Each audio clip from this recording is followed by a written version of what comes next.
Welcome to the Small Giants Fishbowl. This topic is building a thriving millennial workforce.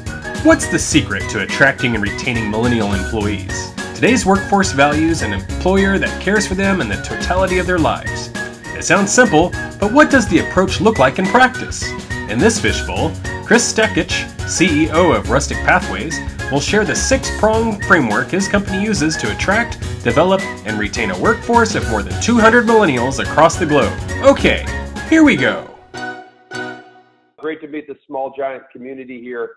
And I'm excited to talk with all of you about a subject that's near and dear to my heart, because I think, if you're leading a company, at the end of the day, you're also building a culture and a community.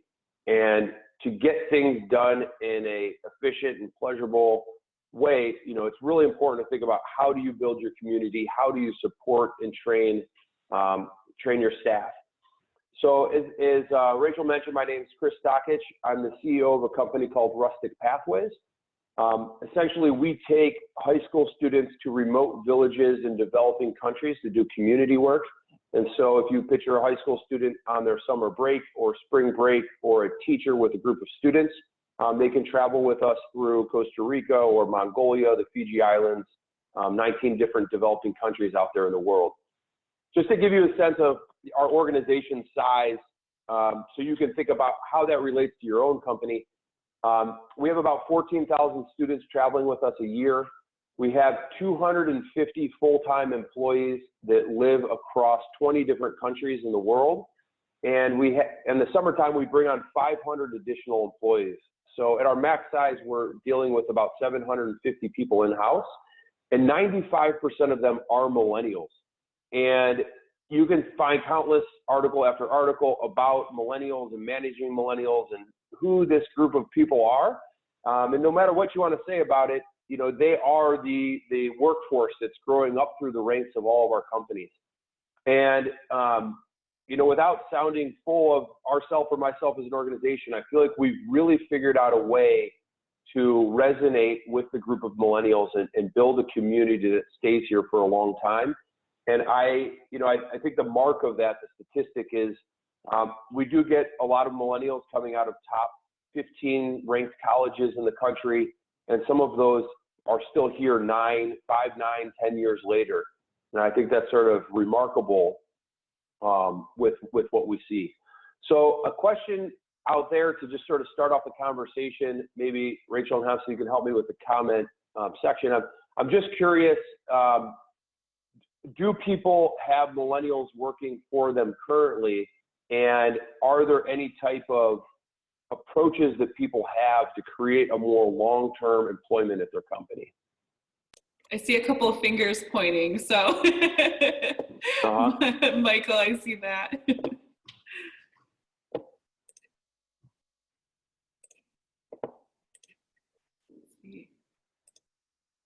you have your video on, how about a wave of your hand? There we go. Yeah, we see a couple. And we see I'm a millennial. Me too, it's okay. Yep, perfect. Congratulations, you're younger than some of us. You have more life ahead of you. All right, well, I'll just sort of share the answer that we've come to, which is, we basically have tried to create an organization that provides an overall high quality life. Like, what are all the components? We know people want to make money. We know they want health insurance. Like, how do you actually create an extremely high quality life so that as people are out there talking with their friends and their peers, what they realize is that they have a better overall gig than the next person. They're like, hey, actually the grass is greener on my side of the fence. This is great. And like every other company, we face financial limitations. We cannot throw everything at people. So we have to think, well, how do you actually create a high quality life? As I looked at that question myself, I looked across a ton of different frameworks from a variety of different people. And what I personally settled on was a framework. I'm sorry, I sort of skipped these slides. Was a framework by Tony Robbins, which really speaks to the overall 6 needs that people have in their life, which is number 1, security, number 2, variety, number 3, self-worth, number 4, love, number 5, personal growth, number 6, giving back. And the question is, well, why this framework? Why would you choose this one? In doing some work with Tony Robbins earlier in my career, what I found was he has tested this framework out there across over 100 countries and over tens of millions of people, and has found this to be one of those just absolute truths out there in the world. And so in trusting that he's telling the truth, I thought that this is something that we're not just providing on the surface level for people, but this is what's living underneath the surface in people's subconscious and in their soul and in their body. And if we can help meet other people's needs, like their deeper needs beyond just like what you think of as a traditional company, then we'll be resonating with people from the inside out, and we'll be, a job that they wake up in the morning looking forward to, and a group of people where they're looking forward to going to the meeting, and where they're not naturally attracted to some other job coming across their email. So the next question was like, well, how do you accomplish these 6 needs within a company? Like, what are the actual real practical ways of doing that? And again, I will reiterate this 5 or 10 times throughout the talk. How do you do it in a cost-efficient way? And I think that's where a lot of companies who don't have, tons of money, go wrong. There's still a lot of hope for us normal companies out there. And so the first thing is looking at the topic of security. This is where you will find the most common things. And sorry, one more thing about this framework, if I can provide it. Level 1 security this is basically like the basic needs people need in life. It's the classic Maslow pyramid. It's like, we need a home to live in, we need clothes to wear, we need food, we need water, we need a paycheck that pays the bills, we need to live inside the budget. There's still like billions and billions of people that are just trying to meet the basic needs of life. Truth be told, once people meet those basic needs, they move to level 2, which is variety. They then want life to be exciting. They want to go on vacation. They want to do something on spring break. They want to go see the movies. They want to go out to dinner. Like, people actually naturally want variety in their life and some spiciness. Level 3 is self-worth. No one in your company wants to be a number in your Excel sheet.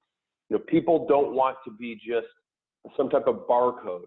They want to be a real person working for a real company who has a real worth and real potential that's providing value to the company.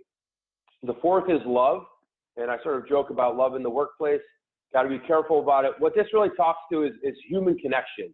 Like, there is something deeper in our hearts and an ability to really connect with people in a human and meaningful way. And I'll talk about how we do that at Rustic Pathways. The 5th thing is personal growth. And this is sort of breaking through the barrier. When you get to a level where you feel like you're growing and gaining and learning and you're better every single day, there is an inherent part of all of us that feels awesome. We know on January 1st, when we all start going back to the gym and we stop drinking alcohol and we start eating healthy again, you just feel great. And that's how we want people to feel at Rustic Pathways. And the last thing, and most interestingly, I found with this framework, is the ultimate bullseye of this framework is that people feel best when they're giving back. And I find that to be true if you look at the great leaders in the world. You find Bill Gates dedicating all of his money trying to overcome some of the biggest problems in the world. And selfishly, it's probably because that's what's giving him the most value from the inside out. So let me jump right into the framework and stick to the practical ways that we do this at our company and the way that you could do it at your company. So first, we look at security. We try to pay at market level. Truth be told, we may pay a little bit below market level. We believe that, you have to pay people enough so that they can create a budget and they can pay their bills. But I would say paying at market level is not one of the ways in which we win or that we're beating competitors. We're certainly not competing with Google and Facebook and Amazon and Netflix as it relates to millennials. We are a lower paying company, but we do know we need to pay them enough so that they can actually live and have a sustainable life. The second thing is high quality benefits for individuals and families. Again, we take an approach where we're doing this in an efficient and realistic way. We give people the health care that they need for themselves and their family, dental and vision, and some life insurance, but it's not a huge expense to the company. It's realistic, and it's enough where we don't get any type of complaints about it. The next thing is paid time off and company holidays. We're probably a little bit more generous than most companies with paid time off. Of the 250 employees, 100% of them are working remotely. So by the nature of our jobs, to be honest, we don't know what people are doing at 2 o'clock on a Thursday anyway. We are a very remote working organization approach. Everything's driven through strategies and objectives and key performance indicators. We can see what people are accomplishing in a day. And to be honest, we don't care what time they wake up, what time they quit working. So for us, it's like a little bit like this is one of the ways we can win. We can be a little bit more flexible with paid time off. Another thing we do whenever we're running an internal competition within the company, a lot of times we reward teams with days off. And that's like a super fun, funny thing that always hits the company-wide email. This team is off doing fun things on a Friday afternoon. We also try to win with maternity and paternity leave. We feel like this is super important. We are a family feeling type organization. We want to support the partners of our staff. We want to support their children. We have, flexible environments when we are in company meetings where we allow people to bring kids or dogs and try to set up childcare or things like that. So this would be another area in which we would try to win. Now we're hitting a level where we're not even doing this yet, but part of security, what we'll be doing next year is trying to reach some type of market level 401k with the company match. Like I said, this is something we're not even doing yet, but I would say falls within the category of security and somewhere that we will get to. And then the last thing is a bonus sharing and profitability sharing at the end of the year. Again, we are not there as a company, but what I would consider winning across the entire spectrum of providing a secure job for someone's entire career is hitting these 6 different things. And so as we go from Rustic Pathways to the companies that you are out there running, my suggestion is to think, which one of these can you pick off? Which are the low-hanging fruit that you could really put out there on the front edge to win at? And when you decide, hey, it's actually, we have a lot of money. We're going to win at paying 401k and bonus and profitability, but we need people to come to the office every day. So no paid time off or quality of benefits or maternity leave. My suggestion is to be extremely vocal with people about that. Tell them that, our company wins in these 3 ways, but our company, we're not as good as other companies in these other 3 ways. And that also helps people find the right fit to make sure that your organization is the right one. Excuse me. Next, when we look at variety, this is looking at, now people have what they need. Excuse me. People have what they need to design, excuse me for one second.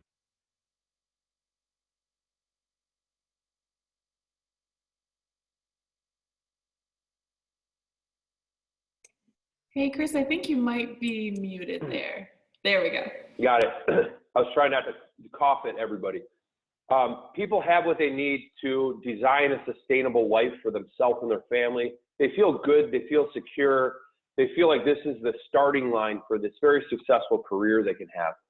The next thing that they're going to want is variety. I will share what Rustic Pathways can do. This is likely not what you can do for variety. And so the whole point of this is, as you look at the truth of variety, people want variety. How do you translate that into your company? If everyone works together in one office, if people are working remotely, if you have a lot of contractors or consultants or full-time employees, what does variety actually mean for you? So for us, we have non-standard offices and the ability to work remotely. So when these young millennials apply for us, we say, great, you're hired as a marketing data analyst on the marketing team. You can live in any city in the world. You can live in Detroit, San Francisco, you can live in Barcelona or Sydney, Australia. We don't really care. And for our company, that's a huge benefit. It basically provides a lifestyle where young people feel like they can be out there in the world and even traveling while working at Rustic Pathways. As I said, we also have non-standard offices. From time to time, we'll open a seasonal office, and for 3 months, we'll say, hey, we have a seasonal office in Lake Tahoe in the wintertime. If people want to come there and ski, they can do that. We have a summer office in San Diego, and you can surf in the morning before you come into work. That's super fun. You can do that. Things like that help build the culture and keep people around for a long time. The second thing for Rustic Pathways, this is very unique for our company, but we have a staff travel policy where basically we require every staff member to escort a group overseas every year. So it keeps people in touch with the essence of the work that we do. And they travel with students and or a teacher to Cambodia or to Tanzania. And when they get there, we basically set up a week of like a familiarization experience on the ground so they can get more familiar with the communities that we operate with and the work that we actually do.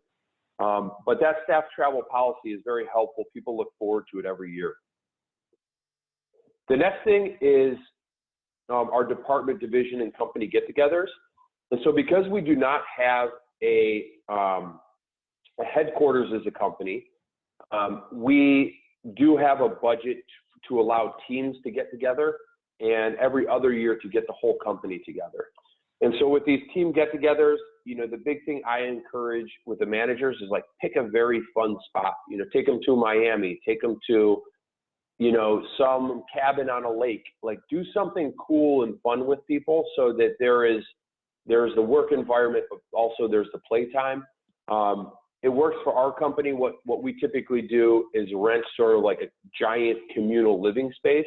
And the fun thing is if you think of 16 people in hotel rooms and you take that budget to get the biggest house in, you know, in Denver, Colorado, you can end up with this crazy mountain house that's super fun for people. Same thing with company get-togethers. I would also just throw out with our company get-togethers, I very often bring in outside speakers, outside experts, bring in people to talk about mindfulness and meditation or, you know, different things that play into people's lives. The last thing for us with variety is a leave of absence policy. This is out there for anyone, I think, who's worked at Rustic Pathways for up to 10 years. You can take up to a year leave of absence. It takes about 3 months to plan for that person's leave of absence. I believe we pay for the first 2 months, and then it's a non-paid leave of absence. But people really do look forward to this and save for it. And for those that have done it, it's been successful. So once you provide an organization where people have the security, where they feel like they have what they need to stay forever, now they have a lot of variety in their life. I think the next most important thing, and something all of us should be doing regardless, is creating an organization where there's very real self-worth. And so, you know, people do not like jobs where they're the 37th employee in the call center. And it's really, really, really important to, in a real way, to like help people understand how they are valuable to the organization, how they are uniquely important. For us, this all starts with running a very strong mission and vision driven organization.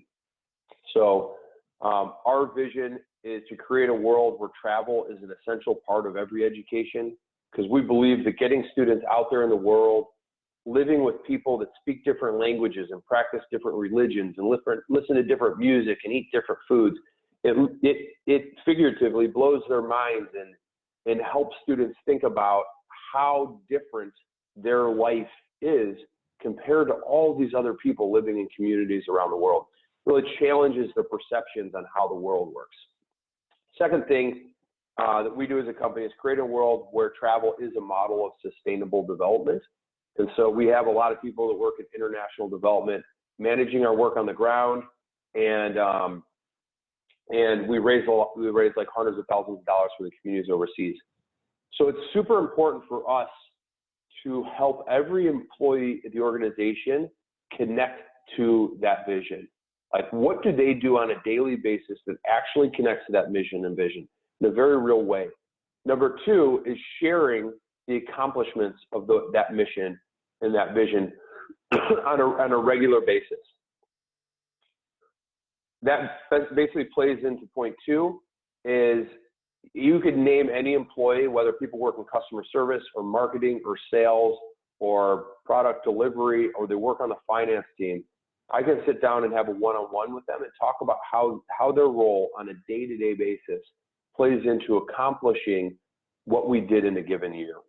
And if you can't do that, your employees feel that.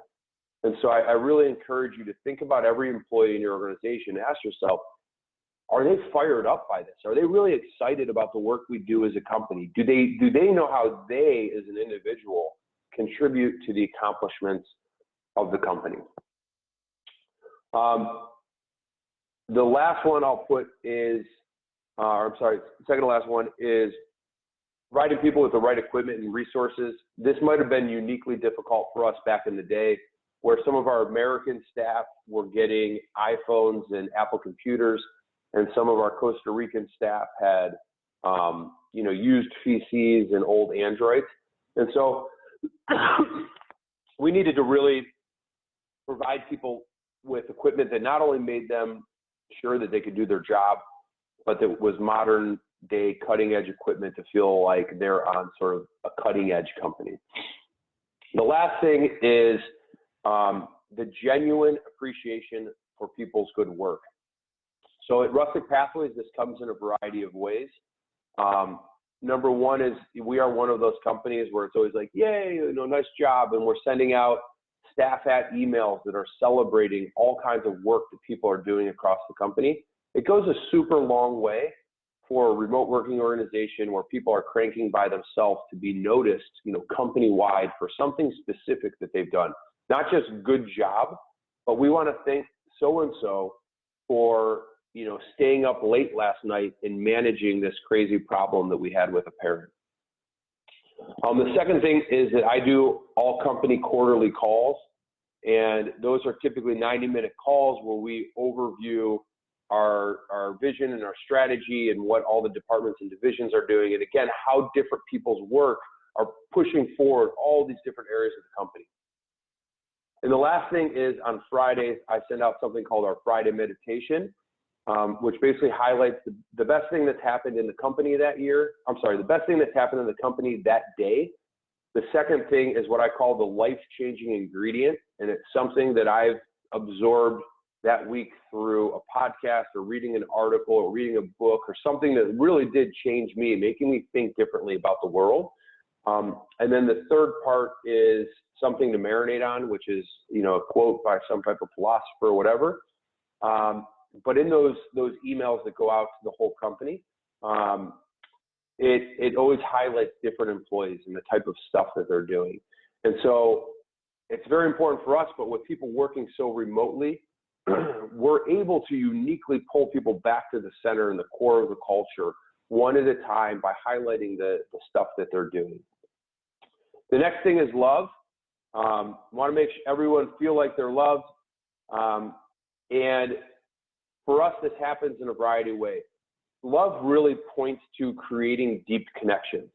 So as humans, we really do want this like human to human connection. And I find it interesting, I just heard this the other day, that if you take prison, for example, which is like one of the worst things that can happen, you get sent to prison. The worst thing that can happen in prison is you get sent to solitary confinement. And the reason for that is because without human to human connection, it's like torture. It's emotional and social torture inside. So knowing that that's a truth out there on the front lines of how we live, how can we as companies create a sense of real human connection? There's a couple ways we do it. Number one is ensuring that people feel like they belong in the organization. So for all of the full-time employees that get hired, I personally have a welcome call with them. I spend like an hour getting to know them and where they come from and their background and their family and their passions and what they like to do on the weekends. And it really, I mean, I very specifically am not like on the computer clearing emails while doing that. I live in San Francisco. I walk around Golden Gate Park and I just really like live in that conversation and think about, who is this person out there in Cleveland, Ohio that works for us? What a great human. The second thing is that I do as a CEO, talking with other people running organizations, is I do anniversary calls. So on everybody's work anniversary, I call them for 30 minutes and more catch up on life and what's going on. And my standard questions to them are like, if you could change 3 things in the company, what would you do? From your seat on the bus, what is 2 things you think I need to know? And then I just find out, like, how was this year? What were the goods and what were the bads? Like, how are things going with your manager? Like, what's up with you as it relates to Rustic Pathways? This is extremely helpful. It's time consuming, yes, but for me as a CEO, I have a very strong finger on the pulse of every level of the organization, from the executive team to middle managers to line managers to the front lines. I have a realistic perspective of what's going on with the customer service team. What's up with the marketing team this month. So those anniversary calls, they actually go a lot longer and further than I would have originally expected. By the way, I said I would mention this, but this is an example of something that's completely free. Like, you can just do this. It takes a little bit of time, but it doesn't cost any money. The next thing is develop a culture of trust and transparency. We have a modern day company that's extremely open book. I tell employees all the time, there's virtually no question you could ask me that I'm going to like skate around the answer. I will tell you the truth, for good or for bad. Our HR department claims that I overshare, but I think this is real life. Like, people should know what's going on. So on weekly meetings that I have with the executive team, on monthly meetings that we have with our entire senior leadership committee, it's basically the group of managers that manage people. There's about 35 of them. And then on the all quarterly calls, which can be up to 750 people, I show people I show them the exact financial results that I look at as the CEO. I talk about the financial results of the company, the sales results of the company, our net promoter score, our safety and risk management situation. It's an open book. Like, this is what is going on. And my hope is that people are looking at that, thinking like, this is the real company. This is the real stuff. And if I ever start a company or run a company, this is the types of things that I'll be dealing with and thinking. Developing that trust. Think of your own relationships with a significant other or a friend or your old college roommate. That sense of belonging, that sense of trust and transparency, like, those are the invisible ingredients that create connections between humans. The last thing, and this is important for a remote working organization, is how do you create the cross-pollination of all of these groups? So we have departments and divisions, we have country teams, and then we have people living in all these different areas. And so how do you ensure that people like stay connected all over the place? So one of those is, as an example, we're having a Christmas holiday party where it's going to be like a remote party on Zoom video, just like this. And, people will come. It's a bring your own beverage type of experience, designed just to be fun and funny. And basically, we're going to have all these like crazy questions. And then I'll hit the button and it will separate everyone into the groups. I don't know if you've ever done that, or you can separate people into rooms on Zoom video, and you don't know who you're going to get. And all of a sudden it's like, boom, it's like the 4 of you in a room, and it's people in Thailand and Cambodia and Tampa, Florida. And the question is like, what is the craziest Christmas present you've ever gotten? Or, what is the most embarrassing thing that you've ever done? It's just going to be a whole variety of questions that we'll do for an hour and a half. And every like 3 minutes or 5 minutes, you get put into a different room with different people and have a couple laughs. And I guarantee when you hang up, you're like, man, I just reconnected with 120 like random people that work in the company. How hilarious is that? We sort of also do that. We're going to be launching something called Rustic Roulette, where basically we'll have everyone's name in sort of the hopper, and once a week you'll get connected with someone else out there in the company, and it's a little more like the 30-minute anniversary or welcome call that I have with people, and we'll have like some questions to drive the conversation if people get bored and don't know how to like have a conversation with one another. But just like, tell me, where did you grow up, and do you have brothers and sisters or children, or what's up with your parents, and get to know each other. And so for us, within this bubble, again, this is something that's completely free. It takes a little bit of company time, but it goes a super duper duper long way in building culture and the intrinsic energy that drives people to make them want to do their job. So once you nail all 4 of these, the next thing you do is get into growth, or personal growth, professional growth, professional development. We know we've all heard these terms. This was one of the most requested things at Rustic Pathways over the last 18 months. We want more professional development. We want more professional development. So I spent a long time researching this idea and thinking about it similar to what we're talking about. How do we do this in a way that's true to Rustic Pathways, our company, our culture? So I came up with a 2-pronged approach to professional development. One is to create this professional learning community.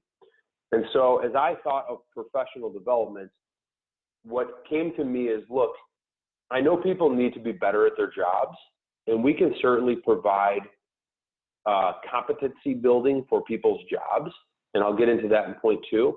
But what's more important for me actually is helping them to develop to be a better person, to be a better employee, and a better teammate, and a better manager. But it will also help them be a better spouse, and a better mother or father, and a better son or daughter, and a better sibling. And so what we've done is every other month we bring in an outside expert to talk to our company on Zoom video, and this could be a Zoom video commercial. And we look at things like mindfulness, and like, what does that really mean? And for those of us that don't meditate at all, like, what are the actual benefits of learning to control the chatter in our brains and the internal frustrations and the fight that we have in our brain when we're not even talking to somebody else, and what makes us like blow a gasket and get super angry about something. So every other month we bring in someone to address something that helps you be a better human out there in the world. We're going to bring in, there's a professor at Yale right now that's teaching the most attended course, I think, in the history of college of how to be happy. And the reality, like, happiness is a fascinating subject to me. It's like, basically, the natural assumption is like, we need to grow our economy to have bigger and better houses and cars that work better so that one day we can like reach this level of happiness. But the reality of the world, and I can say this from traveling in the world and what we do as a company, is like, happiness is up here. It's your interpretation of the events that are happening in real life, the meaning that you put on those events, like how you interpret the day-to-day moments that are happening in your life. So we bring people in to talk about stuff like that. And the funny thing is, it is to help them have a better life. But what will happen is they will be a better employee. When they're answering the phone with the customer when nobody's looking, they're not going to be short-tempered. They're going to be like in a happy mode, and that will help your company. So, sorry, long-winded way of saying the professional learning community is super strong. This is something like, if you ask me like, what are the things I'm passionate about, I think this is extremely contemporary and good for people. The second one is what most people have. We have a competency library. How do you manage people? How do you manage your time? How do you write good business emails? How do you deal with disciplining people? All the classic things. We probably have 45 units in our competency library. We have our own onboarding. We have sort of like learning communities that go through different subjects. We have managers that take one thing out of the competency library every single month and they teach it, with their group, and they have, again, like a group get together on Zoom video like this. And then people can go into the competency library and say, hey, I'm a super ambitious individual and I want to dominate all 45 units. Good for them. Go at it. I would say the one thing I learned with building the competency library is that we very, very, very specifically did not buy an off-the-shelf solution. And so for us, if we would have got something like Linda or Learning Heroes or the ones we looked at, and no offense to any of those competency libraries, it wouldn't have worked for our organization. And so I brought in a consulting company to look at the topics that we wanted covered. And I was like, go out there and find the coolest, most contemporary content, the cutting edge TED Talk, the really interesting article, the funny video, or like whatever it is, get content that speaks to a millennial. And it's not some super boring one hour thing. The third thing for us that we have fully put in place is our performance management system.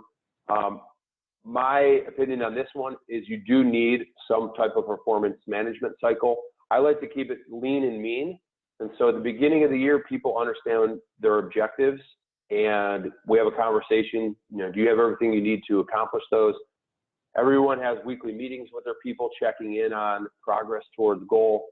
Halfway through the year, we do something called the 2x2. This is something I really would recommend for people. I actually do this with my wife. And it's basically like, what are 2 things that I'm doing well? What are 2 things I could work on? And it goes both directions. And so it's great as a manager, you get to hear, say you manage 8 people, you get 8 pieces of feedback of 2 things you're doing well, 2 things you're working on. I do it with the executive team. It's light, it's fun. It's like, as long as people go into it with an open mind and open heart, works super duper well. And then the last thing is our annual review. Again, we do not do some overly intense 360 review that takes weeks to organize. Ours is basically 3 sections. How did people do relative to accomplishment of their goals? Did people perform and act in a way that aligns with the company's values? And then number 3 is what is something that these people need to work on in the future year? But it's light, it's easy. Again, it goes both directions. I will just touch on that part. I mentioned a lot, like we're a very vision-driven organization. Actually, I think that's really important. Vision is the why, which Simon Sinek talks a ton about. What is the why of your company? Like, why are we doing this work? People are actually driven by the why. Your mission tends to be your what. Like, this is what we do. And people love to lead with, like, this is what my company does. I started off with, like, this is what Rustic Pathways does. That's actually not as emotionally inherently driving for people. And then your values are your how. How do you expect people to accomplish this vision? How do you expect them to act every day that's in alignment with your vision? I just mentioned those things because I find that running a mission, vision, and values run organization is a great high-level framework for building a company. So I mentioned 3 things for personal and professional growth. I'm going to mention 3 more that we don't invest in yet. But again, this is like the full-on portfolio of things you could be thinking about depending on your company. The next one is conferences, seminars, and networking opportunities. Truth be told, we do send a bunch of people to conferences and seminars. I'm very open-minded for it. If anyone asks me, like, hey, can I go to this one conference because I'm super excited about the subject? I tend to say yes, rather than like create a budget and be like, you have $2,000 to go to any conference. What do you want to choose? So this happens more at the executive and management level. Unfortunately, we're not doing it a ton for people on the front lines. One day I hope we have the budget to do that. The 5th thing I think comes for bigger companies, the last 2. This is if you're a really, really big company, continuing education, tuition reimbursement, paying for people's certifications, bringing in professional coaches for executives. These are things we'd love to do down the line. We're not there yet as a company. But my point being, if you're looking at the world of professional development, personal growth, I think you can accomplish it in a robust way looking at these 6 things. So last, and certainly not least, and we'll get this done in the last couple of minutes so we leave plenty of time for questions, is looking at giving back.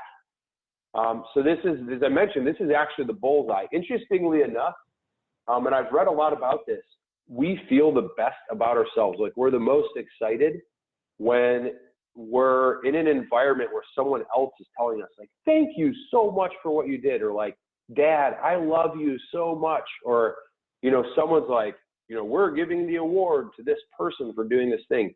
When someone else is externally like providing us with that genuine positive energy for something we've provided them, actually, like, that's the #1 human driver in our absolute core, which I find fascinating, gives me a lot of faith and trust in the future. So how can we provide giving back as a company? Again, there's only a couple things here. #1 for us is keeping people connected to our company's student impact and community impact, key performance indicators. So from a student side of things, we have these students traveling out, 14,000 students traveling through all these countries in the world, and we measure something called their student learning outcomes, which is how much they grow in the areas of humility, empathy, self-awareness. They're wanting to help the world. And we share these results with the organization. And again, it makes people feel like the job I'm doing every day, the person in the shipping office that's sending out T-shirts and catalogs and stuff, they literally are contributing to the growth that these students are having overseas. Second thing is our community impact, the amount of money that we're investing in communities, building homes, building schools, you know, just fortunately the work that we're able to do as a company. You know, people get to see our community impact report every year, and it sort of sums up, you know, this is the total impact that we had out there in the world. It's super exciting, and we just happen to be lucky because that's sort of the core of the business model. So there's a lot there. Second thing is expertise sharing and mentoring across the company. Again, this is another free thing that you can do. And so for that professional learning community, one of our staff members is certified in teaching is it like the 7 or 8 characteristics of highly effective people, 7 characteristics of like highly effective people. She's going to come in and teach that course to our company. And so she's certified in it. She's an employee. She's actually in charge of our whole flights and travel area, booking flights and airport coordinators and booking hotels. But it's going to be very cool for her. I'm sure coming off of that, she's going to feel awesome about herself. Same thing with our competency library for those who think like, I really, really, really know how to do project management. We let people come in and record a unit on doing that. And the second part of this is mentoring across the company. And so new employees get a mentor buddy. And you know, like everyone has a manager, and you go to your manager to say, hey, I need to take a day off, or here's typical manager requests. But then they have a buddy to say, hey, like I'm trying to find out how this company really operates below the surface. And again, people like being in that mentor role. It's good for the mentee, it's good for the mentor, it's completely free. The third thing is supporting other staff in their philanthropic work. And so our chief marketing officer joined the Movember movement, where he grew out his mustache, and we, you know, contributed to his thing. You know, we have people run races and ride bikes and stuff like that. And as a company, we typically support their causes in small amounts. And so to sum up, is we as a company, Rustic Pathways, look at the population of millennials that we are recruiting, hiring, training, and employing, and understanding that we want the good ones to stay around. We're happy to performance manage the not so good ones out of the company. We look at how do we actually, what's our philosophy on compensation, support, and development. We've taken a framework that we think resonates well below the surface, like right down to people's bones.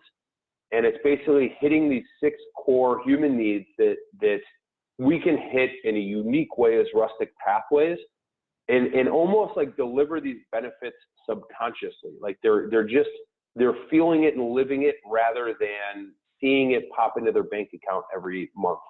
And it's through security, making their life safe, secure. They can live inside a budget and be at Rustic Pathways forever. It's variety, making their life super fun, exciting, different, weird, crazy. It's self-worth, making sure that people aren't just a number in your Excel sheet, but that they're actually a real human being with a real purpose. It's really connecting with what we do as a company.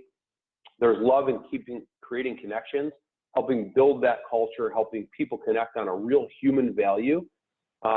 There's personal growth, which is creating an environment where people feel like they're growing and learning and being better every single day. And then it's supporting this idea of giving back, putting people in positions where they're able to give back to other people. So that's all I have to share for today. It's a 45-minute on the dot. Thank you very much, everybody, for listening. Hope that is worthwhile. Open for questions now and at any point in the future. Thank you so much, Chris. That's the most on time we've ever had someone end the speaking part. It's very impressive. So feel free again to chat in your questions. We collected a few while you were talking, so I can kind of prompt you with those as people are typing in other ones. The first one here, we're trying to move to a more flexible work environment where people can work from anywhere, but need to convince leaders that employees don't need to be in the office to show that they're working. Any advice? Yeah, you know, this is sort of old school, new school. And I would say old school idea is like you need people in the room sitting at their desks on chairs and computers while the manager walks around. The reality is, if you can motivate people from the inside out, build an environment of trust and transparency, you know, I think you can build a culture where you have the ability for people to work remotely outside of your office and where you can see them. And the reality is, even within their work, you know, it's sort of classic. If you don't build that second part, you know, you still have people at a computer working, going like, when do I get to go home? When do I get to go home? When do I get to go home? Or every time the person leaves the room, you know, they're back on Facebook checking things. And so I think by building the second part, you actually build in what really drives people. You connect with people. You make them feel special for being at your company. You help them understand what they're contributing to the company. Quick analogy, I was a high school and college athlete, and I always said there's two types of coaches. There's coaches that walk around with a whistle in their mouth, and then there's coaches that when you lose a game, you feel like terrible and you're crying because you let your coach down. And so you want to become the second type of coach. You don't need or want to be the disciplinarian. You want your employees to feel like they're lucky to have their job and they're fighting every day to win for the entire community of employees. And when you can create that, which I think you can do through these 6 things, then you can take the shackles off and let them fly around.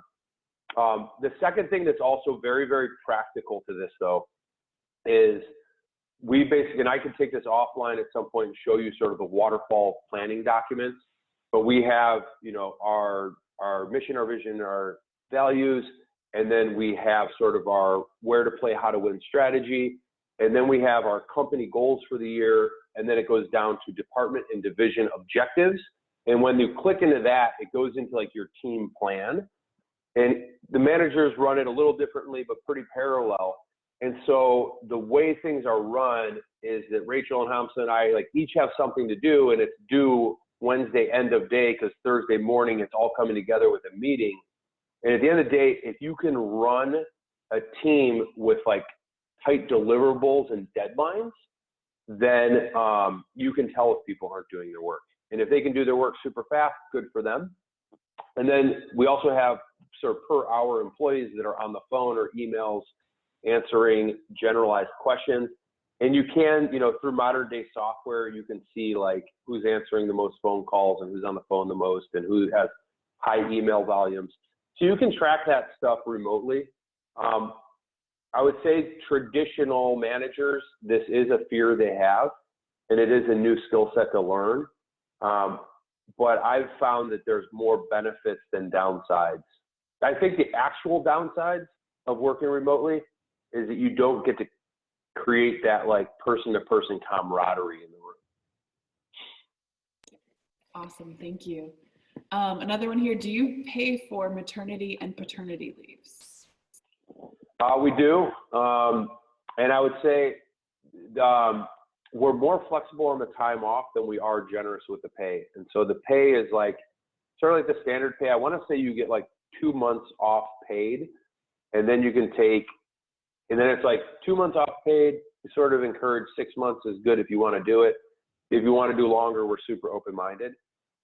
But I think we pay sort of like the standard amount. Again, due to the nature of the work of our company, we're not rolling around in money. And so we're sort of tight on money and more flexible on other things. This next one actually kind of plays into that. You talked about focusing on the benefit areas where you win the most. What are the areas you focus on at Rustic Pathways? In terms of winning the most, so here, I would just give a quick rundown on, I think, the areas where we're winning the most, specifically compared to other organizations. I think we win with like our staff travel policy, people traveling internationally, and then everyone's sons and daughters, if they're in high school, they can travel on all of our programs for free. And the neat thing about that is, like, we tell clients all the time, like, literally, like, our kids are on the programs with their kids. Like, trust me, these are safe programs. So our remote working environment, staff travel policy, I think our company get-togethers are exceptionally fun and sort of like deep. They're like, I see people like crying in our meetings and stuff because they're like learning these new skill sets. I think our vision and what we're trying to do as a company is really motivating for people. I think the whole idea of like belonging and trust and transparency, I think we do that really, really well. We are an open book. I think that the professional learning community component of bringing people from the outside to talk about things like relationship management, you know what I mean? Like, that's a very real thing. Like, if we have a spouse or a crabby brother or sister or something, like, relationship management is like a really interesting subject. To answer the reverse of it, like, where are the areas that are tough for us to navigate around? We're never going to be the highest paying company. Our benefits are like doable. They're like pretty standard. They get you to where you need to be. We don't have a 401k match yet. People talk about that all the time. It's one of the things we're putting into place. We don't have tons of excess money for professional development. So, I think in a general way, we tend to win with cutting edge approaches, modern day approaches to some of these categories. I think our tougher areas are, not having extra money on hand to throw money at problems. Okay, perfect. This one, this may be personal, but are you a millennial? If not, how did you go about learning what matters to them and what works best for them? Great question. I'm 40, so I turned 40 11 days ago. So I think I'm not a millennial, but I'm a 16-year-old at heart, and so I feel like a millennial. Maybe I could just like resonate with them really, really well. I'm a young spirit, not an old spirit. And the way that this really happened for me, I came into Rustic Pathways in 2002. It was a 2-decade-old company, but very, very small. I was like the 4th employee. And I was just in a lucky position. They asked me to go open Costa Rica. We ended up having more people travel in Costa Rica than had ever traveled with the company a given year. And we went like 7 years in a row, doubling in size every year. And so at that point, the founder and owner said, hey, like, start building teams and doing what you're doing in all these other countries. And so I basically, from 2003 until now, built teams and like managed tons and tons of young people. And so it really was, and again, I could take this offline because I've learned tons and tons and tons of lessons, and I've seen some great people go. I think I understand the motivations and priorities of millennials. And actually, I have a deep found respect for it, to be honest. But the reason I feel like I I could be like an expert in speaking about managing millennials is because I've been doing it for since they were a category of people that were old enough to be employed. And so it's been through learning what works and what doesn't work, and talking with people, like going out for a beer with them and learning more about how their brain works. And the reality, like one of the main things is like, they get how life works and they know you got to make money to like live, but they want to do something with their life. They're not actually. I worked with an executive from Pepsi for a while. She had her kids travel with us. She was working with the organization. She was like, Pepsi has a terrible time trying to recruit employees, young people, because they don't want to sell sugary drinks and like potato chips. They're just not fired up by it. And again, that's not a hit on Pepsi. It's just like really interesting to know that if you're working in some of the more traditional businesses, you got to figure out a way to really create positive impact in the world, because that type of stuff resonates with millennials. Awesome. This one is a two-part question. The first part, you are in a seemingly fun industry. Do you have not so fun times, and how do you navigate them? And then the second part, she asks, also, I'm the mom of a millennial. Can I send him your way? Yes. Please contact me. We'll give you the special Small Giants discount. The nature of our work is super duper fun. And so if you take the 14,000 people that travel with us, 99% of the kids are having an awesome time. 140 kids, which is like almost a kid every other day, is like something is going down, and so we deal with a lot of challenges. It's like running a 14,000 student high school that's traveling around the world, and you get the cross section of like very well behaved people that follow the rules and are good people, and then you get people with social emotional challenges, and they want our 3 rules are no drinking, no alcohol, no drugs, no sex, and like 30% of the people, that is like top of mind of what they hope to accomplish while they're out there. And then I deal with the same stuff, companies deal with, people performing low and you have to fire them. I've had to fire my best friends. I've dealt with, I've dealt with a lot of crazy company stuff and people stealing money and, internal investigations and sexual harassment and sexual assault and, pretty much the gamut of what a company deals with. Firing people that are completely unaligned with our values. I'd say that's been like most of our heartache. It's like this behind the scenes stuff. The on the surface stuff, it is fun to work in like a industry that is built on like giving back. Even though the truth be told, the irony is we get more from the communities and countries where we operate than we are giving back. No matter how much we're putting in there, the number one thing we hear from parents and kids is like, that completely changed my life.